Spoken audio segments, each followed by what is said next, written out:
8ാം തവണയാണ് മാവൂരിൽ വ്യവസായം തുടങ്ങാനായി ബിർള മാനേജ്മെന്റ് സർക്കാരിന് പദ്ധതി സമർപ്പിക്കുന്നത്. പ്രായോഗികതയില്ലാത്തതിനെ തുടർന്ന് മുൻപ് സമർപ്പിച്ച പദ്ധതികളെല്ലാം സർക്കാർ തള്ളിയിരുന്നു. ഈ സാഹചര്യത്തിൽ ഇത്തവണ സർക്കാരിന്റെയും മാനേജ്മെന്റിന്റെയും പ്രതിനിധികൾ നടത്തിയ ചർച്ചയുടെ അടിസ്ഥാനത്തിലാണ് പുതിയ പദ്ധതി രൂപപ്പെടുത്തിയത്. Mavoor hitech industries services township എന്നാണ് പദ്ധതിയുടെ പേര്. 7 തലത്തിലാണ് പദ്ധതി നടപ്പാക്കാൻ ഉദ്ദേശിക്കുന്നത്. Industrial services park, golf course, international centre for excellence, township, Asian heritage village, IT and nano tech park, horticultural and organic farming എന്നിവയാണ് പദ്ധതിയിൽ ഉൾപ്പെടുന്നത്. ഗ്രാസിമിന്റെ ഉടമസ്ഥതയിലുള്ള ഭൂമിയെ തരംതിരിച്ച് പഠനം നടത്തി ഓരോ പദ്ധതിക്കും അനുയോജ്യമായ സ്ഥലം കണ്ടെത്തിയിട്ടുണ്ട്. കൂടാതെ 750 റെസിഡൻഷ്യൽ യൂണിറ്റുകളും പദ്ധതിയിലുണ്ട്. 1000 കോടിയിലധികം രൂപ ചെലവ് വരുന്നതാണ് പദ്ധതി.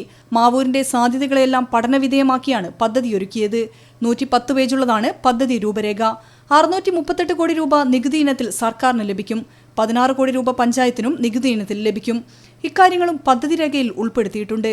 മലിനീകരണത്തെ തുടർന്ന് അടച്ചുപൂട്ടിയ ഫാക്ടറിക്ക് പകരമായി പരിസ്ഥിതി സൗഹൃദ പദ്ധതിയാണ് ബിർള സമർപ്പിച്ചത്. മാവൂരിൽ വ്യവസായം തുടങ്ങണമെന്ന ജനകീയ ആവശ്യത്തിന്റെ പശ്ചാത്തലത്തിൽ സമർപ്പിക്കപ്പെട്ട പദ്ധതി രൂപരേഖയെ ഏറെ പ്രതീക്ഷയോടെയാണ് നാട്ടുകാരും കാണുന്നത്. ഷിത ജഗത്, മീഡിയ 1, കോഴിക്കോട്.